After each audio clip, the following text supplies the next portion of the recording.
Sullivan. Welcome to Langley Adams Library. Tonight's program is about the book Chasing Mayflies, which is written by Vin Donovan, who's here. He lives in Haverhill. This is his first book, and he's here tonight to kind of share how he came about writing the book. Thanks a lot for coming out tonight. I know that the weather isn't the greatest, so thank you so much. I want to first and foremost thank Sue. She's been unbelievable support, and I have to say, although I'm from Haverhill, I consider this library home because Sue's been just such a wonderful supporter. And I want to thank all of you too for coming out tonight. Again, knowing what the roads are like, I mean, it just means the world to me that you came out. So what I want to do is I want to put a short presentation together because now some of you may or may not have read the book. So I don't want to give too much away, but I want to tell you a little bit about the backstory behind the novel and kind of tell a story behind the story and try to make it a little bit interesting for you. So what I thought is I just tell a little bit about myself, the inspiration for this novel, the story overview, the main characters, some of the construction elements, and a little bit of an excerpt to whet your appetite if you haven't read it, and some of the reviews. I've been getting a lot of great local reviews. I want to interject. He was just on the cover of the Haverhill Gazette. Oh, nice. And he's gotten on Goodreads and a few other things. Amazon's a great stuff, so Amazon, And the books are being sold on Barnes and Noble. Barnes and Noble.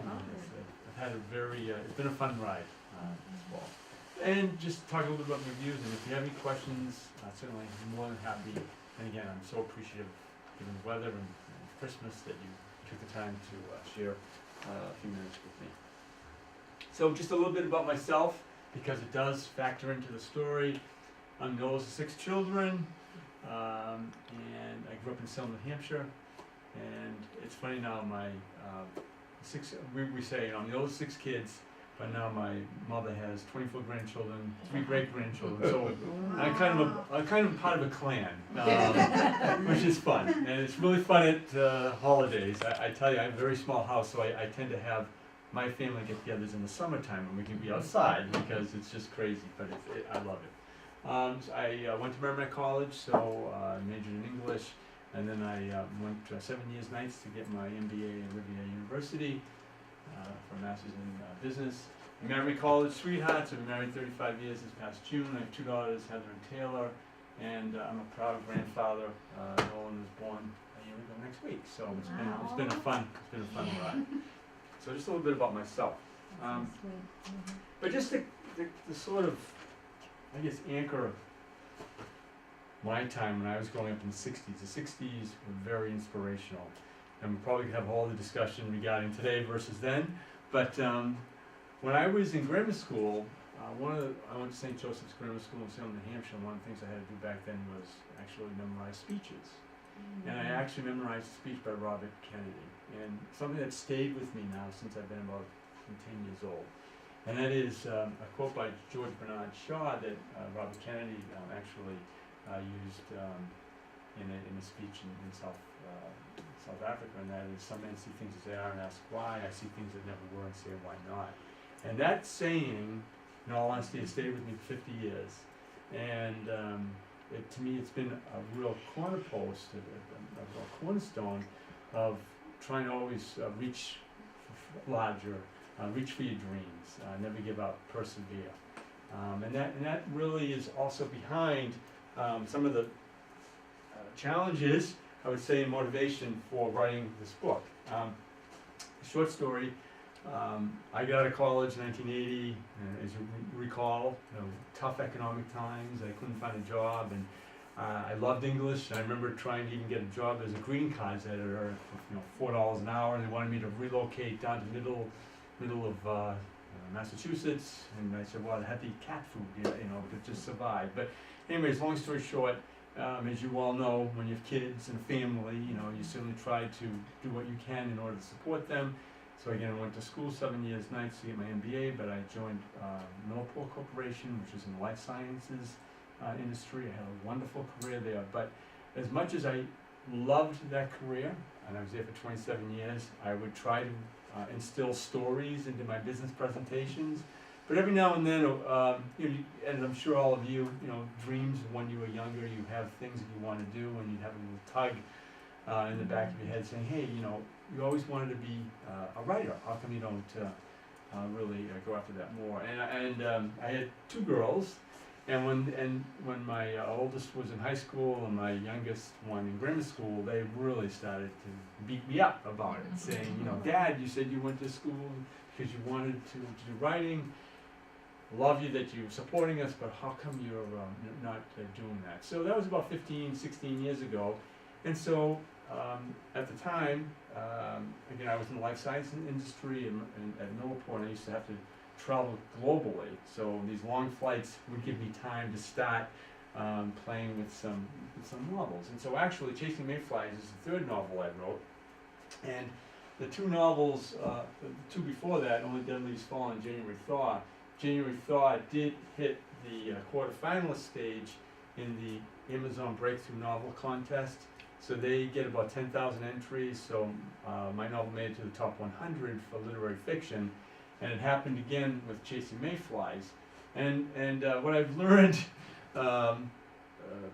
pretty bluntly is it's a really tough industry. It's a really tough industry. You have a lot of competition, but you have to really keep at it and persevere. And what I've learned more so in writing Chasing Mayflies is that the more and the harder you work at it, the story will get stronger with each revision. It's one thing to write a novel, but it's the other 300 times you have to then rewrite it, which I've learned is probably one of the biggest takeaways.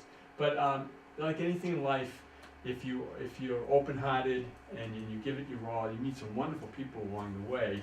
And Chasing Mayflies actually was not only a quarterfinalist for the Amazon Breakthrough Novel Contest, but it was a runner-up for the Tuscany Prize, which was for Catholic literature back in 2014. And then I took the lessons out of that, and I worked with this award-winning editor called Nagle in order to then actually have Electio Publishing pick it up and offer me a contract, and it became published this year. But I used the Tin Man because, again, it was one of those things where my kids really, and my wife, certainly really supported me. And as much as I worked, and I was talking to some of you that are retired, I mean, putting in, as you well know, long days, a lot of global travel, that she would allow me to do this also on the side is a real testament to her love and support through all this. I have to tell a story before I get into what Chasing Mayflies is about, and that's why I told a little bit of a story about my family and myself, is that, again, I joined Millport 27 years ago, and I don't know if you know about Millport. Millport is a global company. I worked down in the Bedford and Billerica area, and they were acquired by Merck, the German Merck, back in 2010. But the great thing about this company is it has this noble mission of helping companies develop life-saving vaccines and cancer drugs. And it really played a part into how this story came to be, and I think some of it was certainly fate. And that is, if you want to read another good book, there's a book called Miracle Medicines, and it talks about this long and uncertain journey that each new drug and its creators must endure, from theory and research to testing and FDA approval. Because as much as you get certainly vaccinations, or you see new cancer drugs coming down the pike, the unbelievable thing that you must realize is that about 10,000 ideas are needed to create 10 workable trial drugs to yield one drug, which means that there's a lot of scientists in a lot of these companies, Amgen, Centocor, Johnson & Johnson, that they have armies of researchers looking for molecules that will hopefully help, eradicate disease. But of all those candidates, they only get a number of, let's say, 10 that they'll go into clinical trials, and a lot of those fail. So at the end of the day, it may take 10 years, $1 billion to come up with one drug. So it's in a way, it truly is a long process and mission to try to find those drugs that will help eradicate disease. And my favorite part in this book was this whole Princeton student asking Albert Einstein, why are you giving us identical test you did last year, because this year the answers are different. And that's what it is. And that's what it really truly is in life sciences, is that I would say, in all honesty, that what we're going through today in life science is so exciting. It's really the equivalent of this generation's moonshot, because there's been so many advances. When you take a look at people that have AIDS, or people that have certain cancers, even breast cancer, I mean, they can certainly now profile a woman in terms of what gene she has, and that's why you have wonderful drugs that are coming down the pipe that are saving people. So it's an exciting industry to be in, and that's why, the reason why I tell this story is because of my dad. My dad came down with lung cancer, and he passed away in December of 2009. I was a vice president. I retired as a vice president at Millport, but at the time I was running the sales organization for North America. And the great thing about working at Millport is that I would see all these drug candidates coming down the pike for lung cancer. And I would feed all that information to my father. My father would go to the oncologist. The oncologist would say, first of all, where are you getting all this information? But my father was the type of man that wanted to fight to the very end. And the thing about my dad, he had lung cancer, is that he was so afraid that he wouldn't get his chemo that he put on his shirt and tie. He might have been, had to drag himself out of bed, but he never wanted to be denied a treatment. He didn't want the doctors to think that he was going to be too sick. And certainly, again, being the oldest of six, and I guess the oldest in my family now, is that he really exemplified for us not only how to live but also to die. And I've been so blessed with so many people in my life, but certainly when I think about the people that prepared to meet their Maker, I can think of no one more Christ-filled and ready to meet his Maker than my father. And we certainly were with him to the end, and it was an incredible experience. But it got me to thinking, actually. It got me thinking a lot. At that time, I wanted to write something, in all honesty, as a testimonial to his life. But it also got me thinking, being a baby boomer unto itself, is that we all have regrets. We all have regrets, especially the older we get. And actually, I took this picture in Savannah, Georgia this year of an angel with a broken wing, because I think we all have times in our life when we're broken. And the other statistic that I came across back in 2011 is that 10,000 baby boomers a day are beginning to turn 65 and will continue every single day for the next 18 years. And when I take a look at, fiction and movies, so much of it, the bucket list, is so much self-absorbed literature. And thinking about my dad, I wanted to write a story that was more selfless, but I knew at the same time I couldn't write something, I wanted to write something more from the vantage point of myself or my generation, or even younger people that perhaps aren't as prepared as my father, or people that do have regrets, and how would they, if they only had a limited time, could they set things right? And I think that certainly as people age and they get regrets, whether or not you want to bring them back up is perhaps a whole other discussion, perhaps a whole other book. But if you really do want to make amends, I believe that that there's always time. And I wanted to write a different story, but at the same time, I knew I couldn't write something that was too sad, because in all honesty, I thought people would shut down. It had to be something that would be poignant, but also at the same time action-oriented and perhaps humorous to get that message across. In all honesty, I did some personal mining too. My father worked at Textron down in Wilmington, so we lived in Salem, New Hampshire, and if you take a look at the road from Wilmington to Salem, New Hampshire, it was like straight as an arrow, north to south. And I lived in Haverhill, and I go over the Merrimack River, where my parents grew up, my parents lived in Lawrence. And I think about 495 kind of meandering. It does get there, but I wanted to tell the story more from my personal perspective in terms of how we really deal with regrets and come together. So, what I thought was, the framework of a story is a dying wish to fuel what I call rip-roaring, hilarious journey. What would you do if your best friend's last wish was to help him escape from a hospice so you could take care of a few things?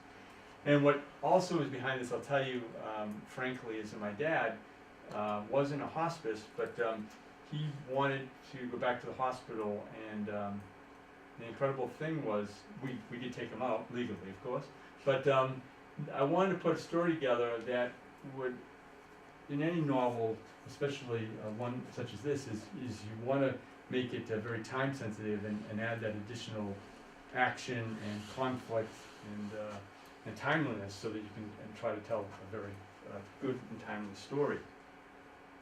So it's based upon two main characters, Jack Nagle, who was in hospice, also dying of lung cancer, and here's a quote from the book. Everything he did was fast. He enlisted in the Army the day after we graduated in '66. He married his high school sweetheart. A month later, he came home a decorated Vietnam vet in 2 years. But he's quite a gambler. He loves the ponies. He separated from his wife a half dozen times before it becomes permanent. His daughter disowns him. His life is a mess. And little wonder is his favorite song is "I Can't Get No Satisfaction." But he looks, and his brother kind of deposits him in this hospice, and he only has one call to make, and that is to Dennis Sullivan, who's this gentleman that's retired after 36 years of appliance sales. He's a widower. He's preparing to move out west to join his son, but he thinks too much. And I don't know if you've ever run into this, but certainly here in the spring you see a lot of turtles crossing the road, and I know this has happened to me before, and you want to stop. And if you do stop, you better hurry up and get that turtle out of the road, or results are always smashing, shall I say. And this is what happens to Dennis. He overthinks a lot. And he's also haunted by a tragic death 40 years ago, and that's why he believes he owes Jack, his best friend, a debt of gratitude to help him break out and accomplish a few things because of that backstory. And so basically, I don't know if you've ever seen it. If you've seen this, you've probably all seen. How many of you see the young woman versus the old woman? You see both, right? And so basically, at the outset, when you first start reading this novel, you think, okay, I get this. It's just another kind of odd couple. Dennis Sullivan, though, when he thinks about the way he's pretty much wired, he says all they saw was a husband, father, and friend made of brittle stone. They didn't understand stone and stoic have the same number of letters and share the first three. And basically, as you get into the novel, again, I don't want to give too much away if you haven't read it yet, you find out that both Dennis and Jack, they're really not an odd couple. They're really more alike than you would think, because life, as you know, impacts us all, and we kind of adjust based upon some tragedies or things that have happened to us. So Dennis, because of a tragedy 40 years ago when he contributes to a woman's death, actually becomes almost like a stone. He's very pensive. And Jack, on the other hand, as you heard me on the slide before, is very rash. He embraces gambling. He loves risk. And you find out through the story that's because of his experience in Vietnam. So basically more alike than you first think. The other thing that really impacted the novel, and I don't know if any of you had this opportunity, it still moves me. This happened back in 2010. My wife and I went down to Fruitlands Museum down in Harvard, Massachusetts. Oh, yeah. And Joseph Wheelwright is a sculptor, and he goes through the woods of Vermont, and he looks for the perfect pine tree or yellow birch or any sort of tree with the right configuration. And when he finds it, he turns it upside down.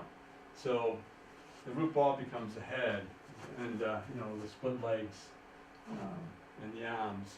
And it was an incredible amount of sculpture. I'll tell you, if you go home tonight, you should Google his name, Joseph Wheelwright, Tree People. It's amazing. And I use this analogy and this symbol not only in my business presentations, but also as a main theme in this book, and that there's real beauty when you have the courage to turn things upside down. Just a side note, after this book was written, I actually contacted Joseph Wheelwright, who's actually now on his way to Peru. He wants to carve these huge men into the mountains. He's unbelievable. Anyways, I thanked him for the inspiration and sent him a copy of the book. But to me, I used it as a vehicle in the novel, and especially in terms of Jack Nagle, who, when he was diagnosed with terminal cancer, he envisions going back to Florida and becoming a parrot head. But he listens to a faith-filled woman that he meets in chemo and comes across this wheelwright sculpture and names him Peter after the apostle who denied the Savior but turned his life around and became the rock. And the other thing that he uses, the other vehicle here, is that he believes deathbed confessions are too convenient, and so he needs to make amends, and he sets out on this adventure, and there's a real hero's journey to it in order to accomplish that. So the blueprint for the novel is I've always been a big fan of literary fiction, so that it's language, theme, and symbolism, and it's very character driven. The great thing about the publisher and the editor that I had, the reason why the story made it to where it did in Amazon and why I think I'm getting some very good reviews to date is that, first of all, it has a strong story question. I was talking to a store manager at Barnes & Noble recently, and he was telling me, why do you think The Old Man in the Sea is still selling after all these years? Because it has a really good story question. Will Santiago catch that big fish? And similarly with this book, it's will Jack succeed before Dennis, will Dennis help Jack succeed before Jack expires? And will Dennis be changed in the end? And I would say too that the reason why it's found a niche is that I needed to balance the poignant moments with the humor. And in the long editing of the book, what I'm finding is that people laughed and they cried and laughed again because I've been was really stressed to make sure that I had enough humor. So whether or not, again, I don't want to get the story away, but whether or not it's disco outfits or Jack breaking out in hives, Dennis breaking out in hives, and Jack laughing at it, it's those poignant moments along with humor that makes it work, and it's a real a personal journey. So I use the humor, I would say, as a Trojan horse for some of the underlying meanings and some of the messages that are in there. Not preachy, but certainly just opening up the reader into some of the questions that both Jack and Dennis really ponder. So why Mayflies? People have asked me that a lot, and I have a little bit of an excerpt here I can read you just to show you why. This is when Jack is in hospice and Dennis has come to visit him, and he says, so Jack says, when we were kids, we would start planning our spring camping trip in March. Remember? Sure, I replied, hoping for some easier conversation. Besides the weather, do you remember the Mayflies? I ducked and started swatting the air with both hands. Every spring, those tiny black flies were like birds from the Hitchcock movie. We used to pull our t-shirts over our heads to hide them from the beasts, and when it didn't work, tried to outrun them. Jack smiled. The picket fence teeth were crooked and looked too large now for the gaunt face. Yeah, I've been thinking about them a lot. The lifespan is only a few weeks at most, and they're at the mercy of the wind. But they're like tiny kamikazes attacking your eyes, taking a bite out of your scalp, and almost making you wish for winter again, he said, suddenly animated. They live for today, but make you remember them forever. He pointed at the eye in the ceiling as his face became red. Chasing Mayflies, that's my new mantra. I want to be just like them, and you should too. I was astonished at the sudden performance and didn't know what to say. Jack took a deep breath, and his eyes became moist. Like the Mayflies, I have to fly now before the wind picks up. You owe me that much, Denny. You know you do. And again, the reason for even the cover is that you have both living and dead mayflies on the bottom, but I wanted to also, from a color perspective, red certainly signifying urgency, black death, but the majority of the background is yellow in nature, signifying hope and redemption. And it signifies the race against time to achieve that. And the other thing too is I really tried, I love New England as much as we laugh about the winter and the temperatures down in Fort Lauderdale, Orlando at the moment. I think this is quintessential beauty in the seasons around here. So the venue for the novel is primarily between Haverhill and Salem, New Hampshire, Methuen, Lawrence, really the Merrimack Valley, and it really features a number of familiar landmarks. And I really use that because I think there's real poetry in the landscape that we have the honor of living in. And again, as Sue said, I've been very blessed. I've been having a lot of great reviews from a number of different outlets. I like this one in that the Union leader, after the editor read the book, thought it's kind of like Dead Poets Society meets the bucket list, which I thought was a nice way to capture it. And so it mixes regret with redemption, sentiment with sarcasm. And I would say the one thing that has really moved me was that I actually got a letter from a woman that was, she was going to be in bed for a couple months. She had foot surgery. She was trying to read a book just to get her mind off the pain. And she started about 8 books, but couldn't really couldn't pick up, really couldn't get into it. And then she started Chasing Mayflies, and she said at the end, she cried, not because she was sad, but because she felt a sense of relief.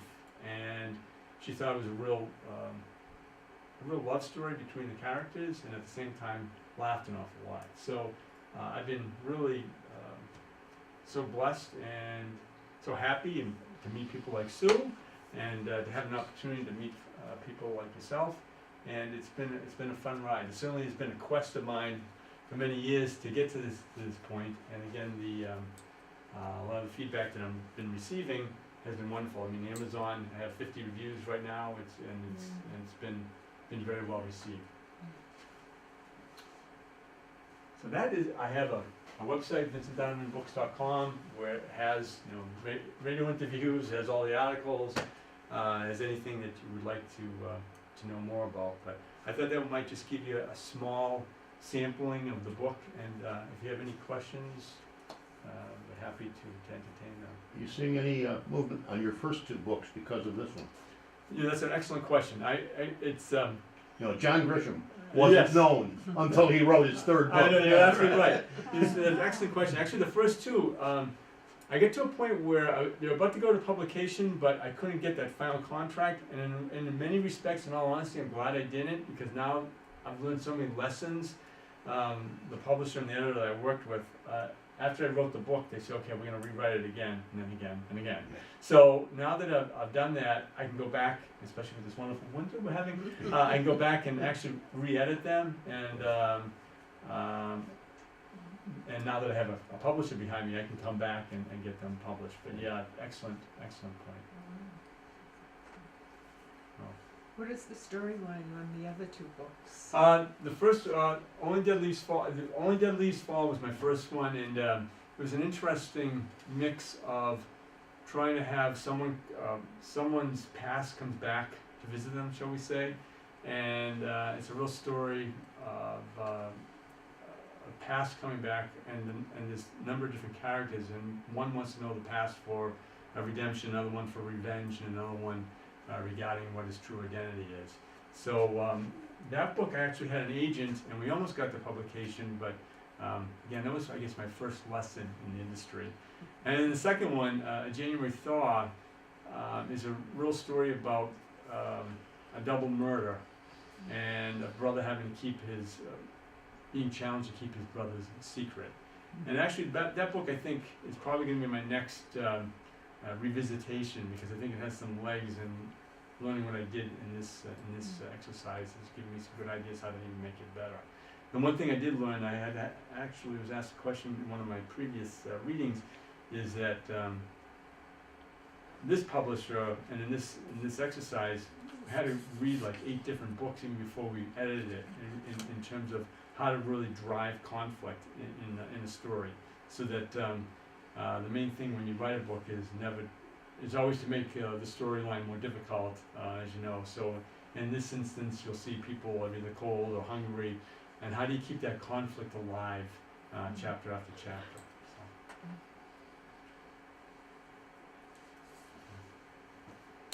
I've got a couple of comments rather than a Oh, question. cool, excellent.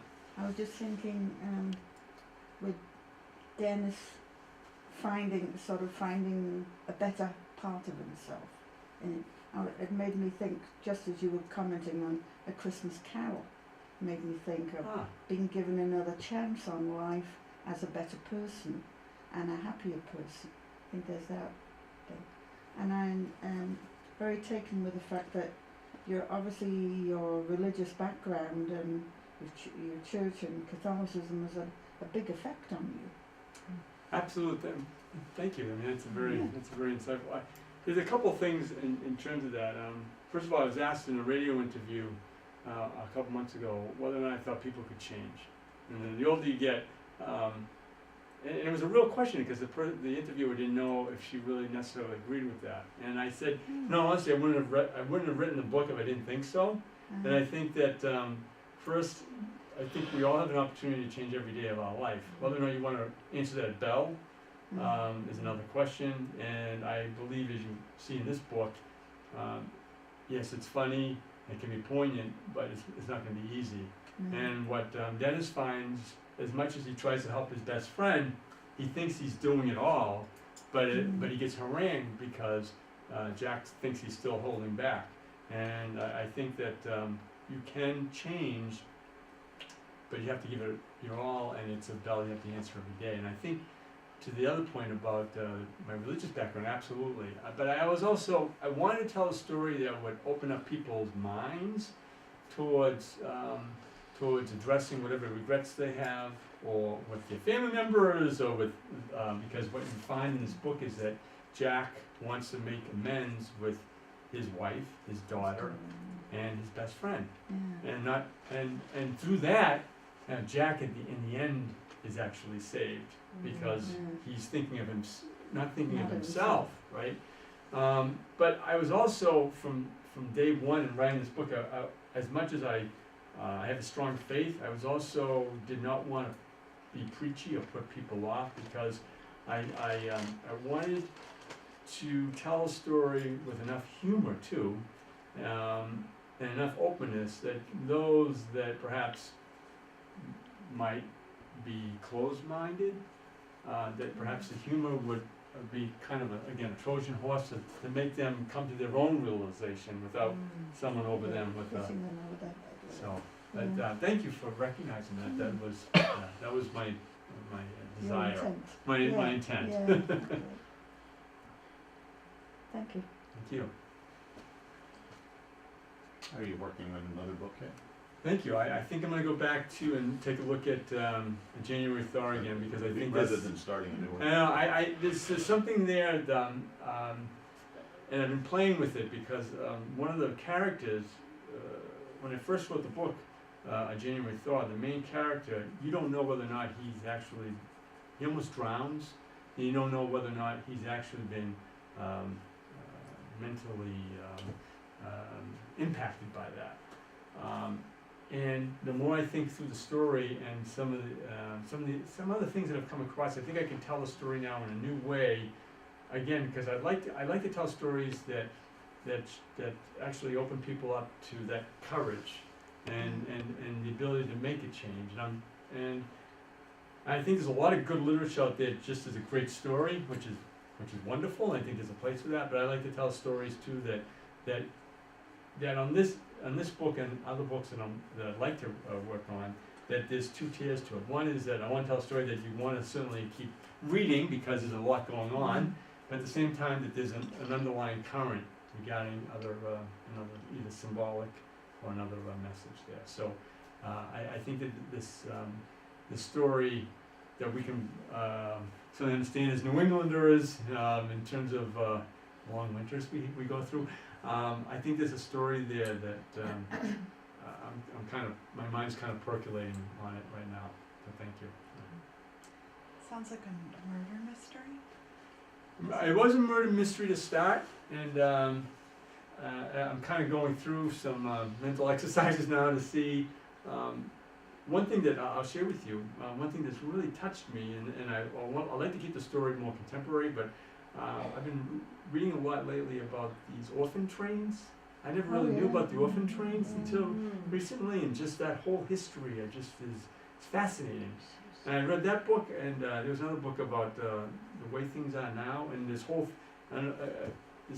industry that we had before refrigeration, where they used to come and cut the ice here and ship it down to the Caribbean, and they would coat it with Straw. straw, so I'm kind of thinking, how can I use those two elements in a contemporary story that challenges perhaps a protagonist to have to make some tough choices. But so you're making me think through this. It's great. A question for you. Yeah. You say, well, a lot of authors who come here and spoke say you have to go back and rewrite and rewrite and rewrite. How do you go about that, and what do you cut out, and how do Oh you my save goodness, that's a great. it? I'll keep you going for an hour. So. Oh no, that was probably one of the hardest lessons I ever learned, is that you write a story and you think it's fine, but then Somebody else reads it. somebody else reads it. And I had this wonderful Natalie Hayman who, when she first read the book, and again it made it to the top for the Tuscany Prize, and she said, great story. I laughed all the way through it, but we have some issues here. First of all, Jack's too boring. Jack's too boring. You're gonna make him more action oriented. And the other thing too is, I read this whole book from John Gardner, and he was a big writer and critic. And basically, what I learned the hard way, because I had to write it again, is that when you read a book, you really want to go into a fictional dream. In that I know what I'm trying to tell you, but I shouldn't have to. You should be fully absorbed in that experience. So using all of our senses, all the color, so just totally engrossing you in that story. The other thing too is there's some flashbacks in this, so you know the story of Dennis Sullivan. And initially I had them all together, and I said no. That breaks up the dream, so you have to kind of cut them apart, and so that was a huge effort, and you get a lot of, you gotta have thick skin, so which is good. I mean, it's very humbling experience, and the funny thing is, the more you read it, my wife, for instance, or even my kids, were excellent proofreaders, because after you read something 10 times, you think. But someone else will read and say, wait a minute, you're missing a word here or whatever, and it just. I think I was challenged. It's funny. I'll tell you, in all honesty, I had an opportunity 3 years ago to get this book published with in a different method from a different publisher, and I could have done that, but I took the longer road, which was more painful. But at the end of the day, it's a better book, because they made me tear it down and rebuild it. And then,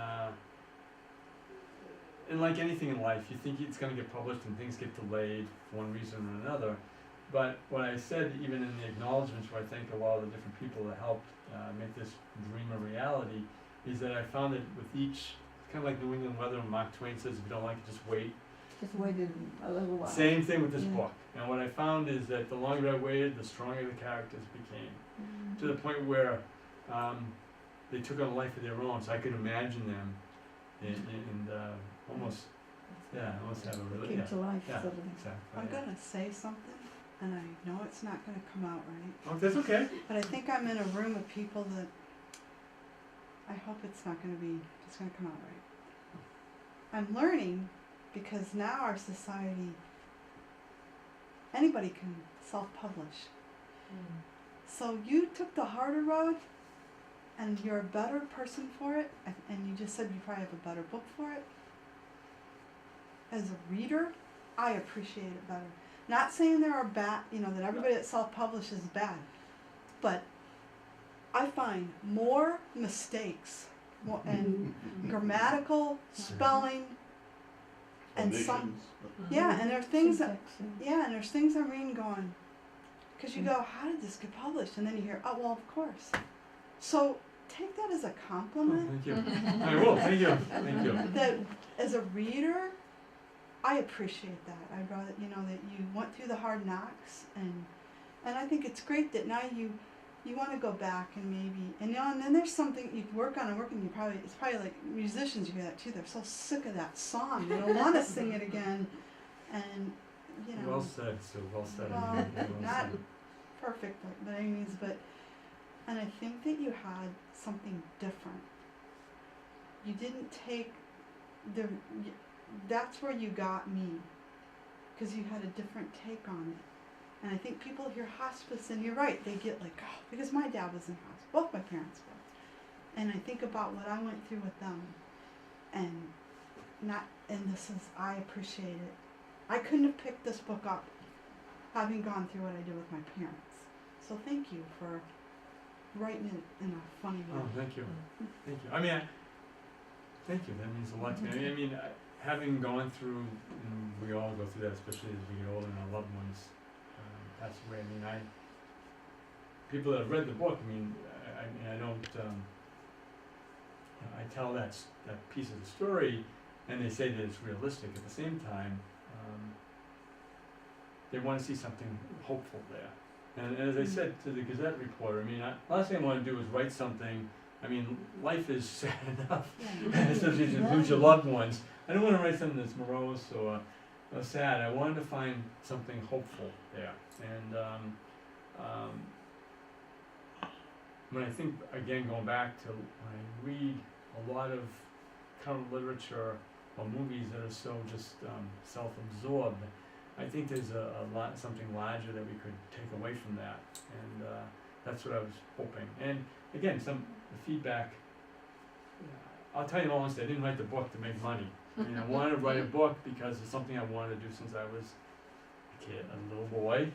And we all have our dreams, and it's something I wanted to do, and I wanted to leave something, certainly for my grandson, who, when I'm long gone, that this is what I thought, this is what I believed in, this is what, because I think there is some hopefully timeless messages there. Do you have a favorite book? I have. Thank you. Great question. I loved the book. I should read it again. Unbroken. I read that book, Unbroken. Oh, and that's it just fabulous. is. Yeah. I don't think the movie did it justice. No, of course. But It couldn't. that book just haunted me. Which one? Unbroken. Unbroken. Unbroken or unbroken? Unbroken. Okay, thank So you. as a child, do you have a favorite book from your childhood? I did. I loved The Little Prince. I actually was in that play when I was in grammar school. But going to Merrimack College, I loved Shakespeare. I loved, all the Classics. all the classics. Yes. We change the subject just a smidgen. Sure. You were talking about the cover. Now, did you choose this, or did you have help, or? Excellent question. Actually, it's a true story. I was on a plane, and I actually fell asleep, and I was thinking about. Trying to think about the cover, and I came up with the hourglass. And so I sent it to my publisher, and my publisher came back with this, but it was the font and the colors were something I didn't really agree with, shall I say.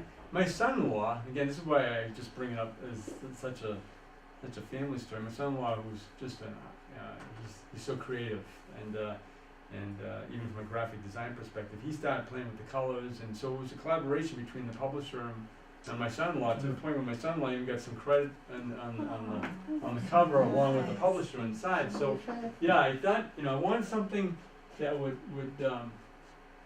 make you, of course, whether you buy a book or a CD or a movie, something's got to grab you, and so I thought the cover certainly did that, and I wanted it to be something that again was a little bit shocking, something that was a race, and I thought the colors were important.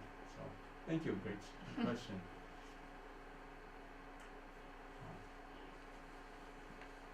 But again, I really thank you for coming out on a snow.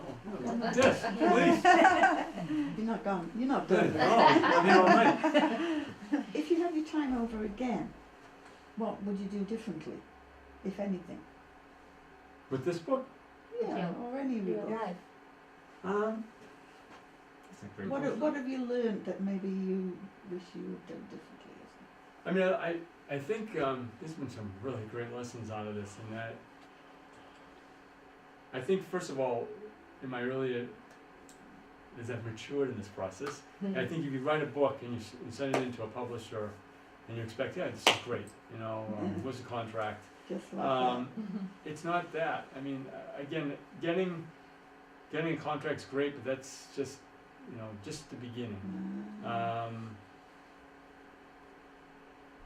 It's funny because I'm on the other side of it now. Right now I'm trying to sell the book and market it, which is a whole other, so it's trying to wear that hat from, you know, being imaginative enough to write the book, that you're certainly interested in it, that I can make you interested in it, and go through that long couple year process of editing and yes, you get sick of it, but keeping at it, and then it's kind of like having a baby, right? You're waiting and you're nervous because as much as you love the book and the story, as much as your editor and your publisher loves it, I don't know if you're going to. And you're kind of putting yourself out there, you're making yourself vulnerable because, you know, I was a vice president at Millport and I was responsible for $800 million.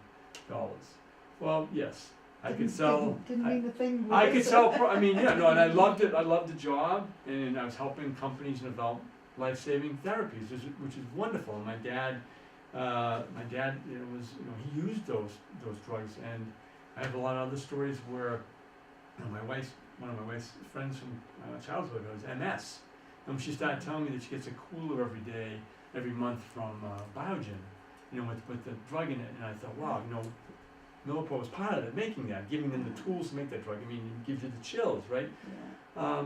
But that's different. Now this is something that you've created, that you've done, it's your baby. It's all yours. It's all yours. And so, and writing the book is great, and even talking to the publisher, things have changed so much that no publisher, and Lectio is a small publisher, but even if you go with a big house, they don't spend the money anymore on advertising, and you know, there's this romantic idea that you write a book and then if it's good enough, people are going to buy it. Well, guess what? That doesn't happen, right? Now you got to make sure that people hear about it.